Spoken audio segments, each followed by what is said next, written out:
Kau bilang kau menang debat lawan domba yang sesat. Kau bilang banyak yang tobat. Itu saya bilang ya, agama itu membawa kita pada kehancuran. Sekalipun agama Kristen. Makanya kemarin saya bikin video shortcut ya. Lihat Koinonia kemarin ya. Saya bilang apa? Ya, kalian bertauhid, kalian bertrinitas, oneness, apapun. Kalau kalian nggak punya cinta, tai semua. Akhirnya kita apa? Bunuh-bunuhan. Ya kan? Oh jangan bilang agama Kristen, agama ya, nggak bunuh-bunuhan loh. Makanya kan kemarin saya bilang, kalau orang beragama Kristen dijabanin benar, bunuh-bunuhan, Indonesia bubar nggak? Apakah Kristen kalah? Enggak. Yang ada bubar. Yang ada Indonesia bubar. Ya kan? Tetapi kalau Anda ditindas, bukan Anda diam saja. Kita punya jalur hukum untuk melawan, Lukas 18. Keadilan itu harus diperjuangkan, bukan dengan pertumpahan darah yang benar. Ya kita gunakan semua channel-channel yang ada untuk bicara, ya kan, untuk memperjuangkan hak kita sampai ke dunia internasional. Yang saya lakukan ini adalah memperjuangkan, berteriak, suara kita didengar sampai ke dunia internasional. Ya, nah, itu kita lakukan. Tetapi kita jangan lupa, ya, kita punya kewajiban apa kasih makan orang miskin. Itu perintah Tuhan Yesus. Satu-satunya perintah Tuhan Yesus yang ancamannya adalah neraka. Matius 25 ayat 42 sampai 46. Kamu kasih makan orang miskin, kasih pakaian, ya. Sama kalau ada yang sakit, kamu rawat. Satu-satunya ancamannya neraka itu, saudara. Kalau kamu tidak melakukannya, kamu akan dibuang ke perapian yang kekal, siksaan yang kekal. Jadi kita harus terima kenyataan ya. Langsung Galaksi. Halo? Ya. Ini Anton Jateng, Pak, bukan Galaksi. Oh ya, Anton. Ya. Pak. Saya punya dua pertanyaan yang menggelitik nih, Pak. Yang satu, tadi kan Pak Paul bilang kalau apa itu sekolah atau universitas punya gereja itu nggak boleh mahal. Nah itu kalau mahal itu berarti salah ya Pak, kayak di bukan Pak, bukan nggak boleh mahal Pak. Harusnya digratiskan bagi yang tidak mampu. Oh iya. Cuma itu kalau mahal mah boleh-boleh saja. Loh sekarang yang benar gini loh Pak, kalau ada orang ini sekolah bagus, ini ada orang kaya, dia bisa bayar mahal, ya bayar mahal dong. Tapi kalau ada orang yang tidak mampu, ya nggak usah dikasih bayaran. Lah saya dulu dipaksa bayar ya Pak. Saya bilang nggak mau, saya mendingan sekolah di negeri saja lah daripada nunggak 6 bulan malu. Padahal sekolah milik gereja loh itu. Iya, saya tahu Pak. Kayak yang di Unika Sugio Pranoto Jatingaleh Semarang itu semuanya tunggangannya mobil Pak, nggak ada yang tunggangannya sepeda motor. Ya mungkin ada 1-2 sih, tapi itu pun keren gitu. Nah itu berarti kalau harusnya orang miskin tuh boleh kuliah di situ gitu ya Pak ya? Yang benar gitu ya Pak? Ya. Iya dong Pak. Kalau orang miskin nggak boleh kuliah di situ, itu salah gitu ya. Jadi iya dong Pak. Kan itu yang ngelola gereja kan? Kalau dia ngaku punya gereja loh Pak, kalau dia ngakunya punya gereja, punyanya swasta, bukan punya gereja, lepas dari gereja sama sekali. Oh Satya Wacana, Universitas Kristen Satya Wacana, itu kalau mahasiswanya benar-benar nggak mampu, saya tahun pertama, Pak, itu saya benar-benar dibantu loh Pak, sama kampus loh Pak. Itu baru misi yang benar, itu baru gereja yang benar. Oh iya, oke. Saya nggak tahu hari ini ya, tapi zaman dulu, zaman saya kuliah, ya banyak orang-orang yang miskin di situ dibantu. Yang penting niat kuliah. Makanya IPK-nya harus minimum 2,75 kalau nggak salah ya.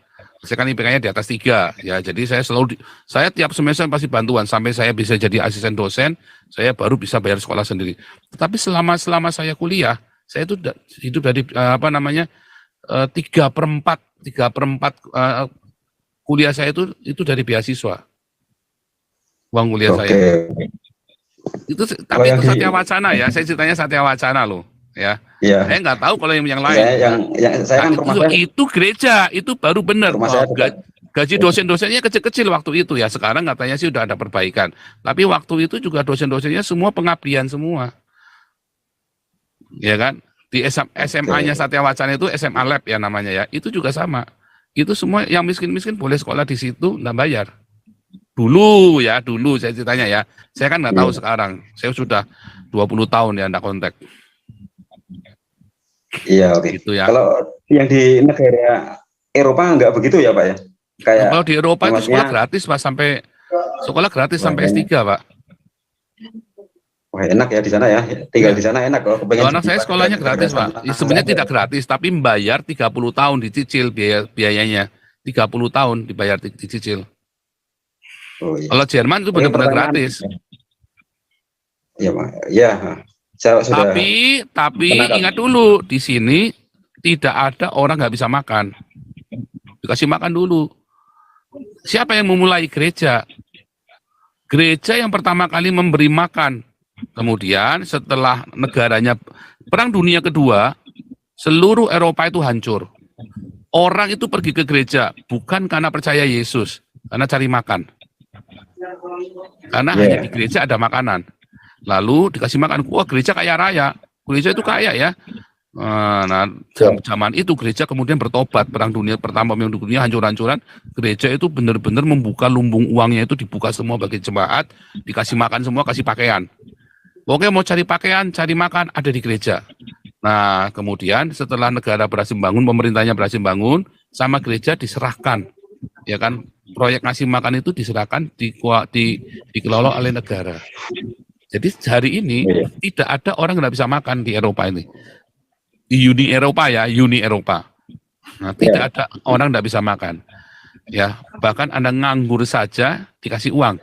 Ya, dikasih makan, maksudnya dikasih makan. Itu ada namanya Voedselbank kalau di Belanda. Voedselbank itu kalau kita penghasilan minimum, kita pergi ke sana, itu makanan gratis, ya, barang-barang masih bagus semua, itu di supermarket ya. Ada daging, ada telur, ada sayur, ada roti, itu gratis. Barang benar, bukan barang busuk ya, bukan barang kadaluarsa, barang benar. Udah kasih makan dulu, baru sekolah diurusin. Kesehatan kemudian diurus juga. Jadi sini nggak ada orang sampai terlantar melahirkan, terlantar terus nggak bisa nebus anaknya, nggak ada. Ya, nggak ada. Oke. Ya, pertanyaan terakhir Pak. Misi Pak Paul menjadi Nabi ke-26 ini kan karena banyak gereja-gereja ditutup yang sudah dibangun sejak zaman Presiden Soeharto. Bukan Pak, misi saya menjadi Nabi ke-26 adalah meluruskan jalannya Muhammad. Sudah jelas dulu saya udah ngomong. Iya. Terus yang ini loh Pak, bisa nggak kira-kira gereja-gereja yang dibangun sejak zaman Presiden Soeharto itu dibuka kembali Pak? Biar orang Kristennya senang gitu loh, bisa beribadah di tempat itu, dan agar apa itu gereja-gereja yang dulu di nggak bisa Pak. Nggak bisa. Nggak bisa. Kecuali Indonesia pecah, itu nanti bisa.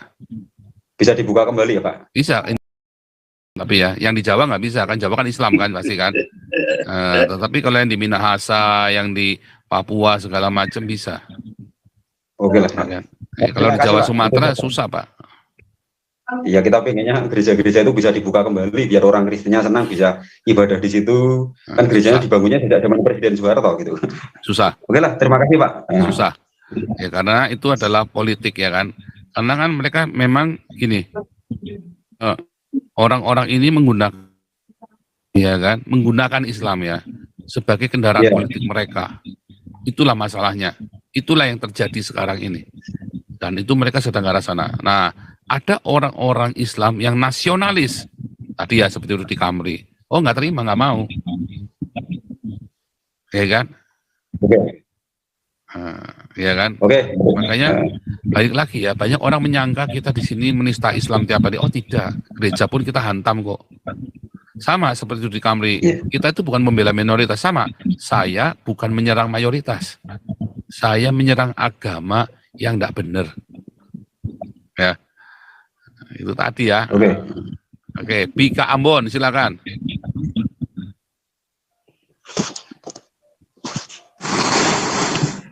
Mana nih Bika Ambon?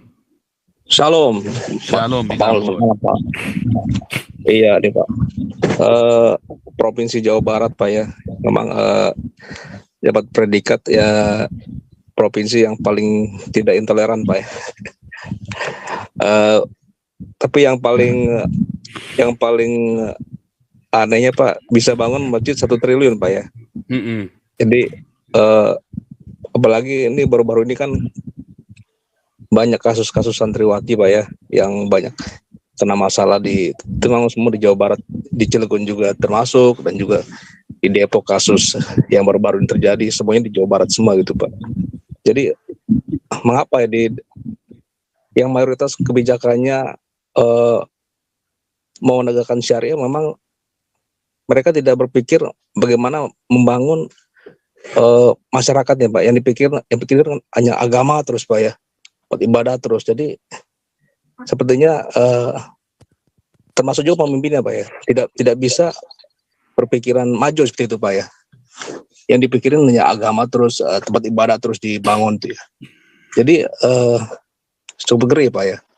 Makanya kan saya bilang ini gubernurnya kenapa tidak bisa introspeksi gitu ya, gubernurnya Pak ya. Padahal baru-baru ini juga terjadi dan juga banyak sekali ya. Kita juga tidak pernah menyangka kok bagaimana bisa di wilayah itu bisa terjadi gempa gitu. Apa itu tidak memang dari hukuman dari Tuhan itu Pak ya. Saya juga tidak tahu Pak. Dan juga saya juga bukannya ini Pak ya, bukannya saya terlalu menyudutkan gubernur Pak ya. Juga ini Pak ya, anaknya Pak ya, ada kecelakaan Pak ya. Tapi kenapa dia tidak terjun langsung ke masyarakat, memberikan bagaimana nasib para korban ya Pak ya, terutama para santriwati yang sudah menjadi korban di ini Pak. Tapi dia malah fokus di pembangunan masjid itu Pak, ke 1 triliun itu Pak. Jadi ya gitulah Pak, kita juga tidak bisa banyak berkomentar Pak melihat kejadian ini Pak ya. Jadi ya mudah-mudahan sih dari ya mungkin mereka bisa inilah Pak, masyarakatnya bisa sadar Pak ya, apa yang melakukan, apakah mereka bisa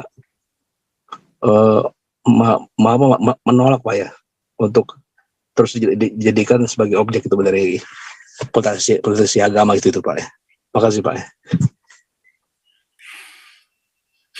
Kalau itu bukan karena kapok ya, bukan, tapi karena apa? Politik, ya kan? Nggak jadi tambah benar, dan dia juga sudah diajarinya. Yang penting apa? Yang penting adalah ajaran agama. Itu saya bilang ya, agama itu membawa kita pada kehancuran. Sekalipun agama Kristen. Makanya kemarin saya bikin video shortcut ya. Lihat Koinonia kemarin ya. Saya bilang apa? Ya, kalian bertauhid, kalian bertrinitas, oneness, apapun. Kalau kalian nggak punya cinta, tai semua. Akhirnya kita apa? Bunuh-bunuhan. Ya kan? Oh jangan bilang agama Kristen, agama ya, nggak bunuh-bunuhan loh. Makanya kan kemarin saya bilang, kalau orang beragama Kristen dijabanin benar, bunuh-bunuhan, Indonesia bubar nggak? Apakah Kristen kalah? Enggak. Yang ada bubar. Yang ada Indonesia bubar. Ya kan?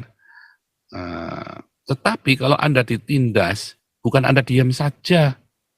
Kita punya jalur hukum untuk melawan. Lukas 18. Keadilan itu harus diperjuangkan. Bukan dengan pertumpahan darah yang benar. Ya kita gunakan semua channel-channel yang ada untuk bicara, ya kan? Untuk memperjuangkan hak kita sampai ke dunia internasional. Yang saya lakukan ini adalah memperjuangkan, berteriak, suara kita didengar sampai ke dunia internasional. Ya, itu kita lakukan. Tetapi kita jangan lupa, ya, kita punya kewajiban. Apa kasih makan orang miskin? Itu perintah Tuhan Yesus. Satu-satunya perintah Tuhan Yesus yang ancamannya adalah neraka. Matius 25 ayat 42 sampai 46. Kamu kasih makan orang miskin, kasih pakaian, ya. Sama kalau ada yang sakit, kamu rawat. Satu-satunya ancamannya neraka itu, saudara. Kalau kamu tidak melakukannya, kamu akan dibuang ke perapian yang kekal, siksaan yang kekal. Ya, artinya Anda kudu kasih makan, kasih pakaian. Itu loh, diakonia itu. Salah kalau Anda bilang diakonia, kasih makan itu salah, Anda salah besar. Ya, Anda sedang menyesatkan umat. Itu pendeta-pendeta ngomong itu tanggung jawab pemerintah. Itu pendeta tak jamin masuk neraka, saudara. Tak jamin itu pendeta masuk neraka. Kenapa? Karena Alkitab sudah bilang begitu. Kalau kamu tidak kasih makan, makanya pendeta-pendetamu, gereja-gerejamu yang tidak diakonia, tak jamin itu satu jemaat itu mau masuk mlebu neraka kabeh, saudara. Masuk neraka semua, saudara. Tak jamin itu ya. Jadi jangan ngomong enggak, saudara ya. Jangan ngomong ngasih makan itu salah ya. Itu perintah Tuhan Yesus langsung. Dan itu diulang-ulang berkali-kali dari perjanjian lama sampai perjanjian baru. Ya, jadi Anda yang ngomong ngasih makan itu salah, tak jamin kamu masuk neraka. Tak jamin itu ya. Budi Tamsir silakan.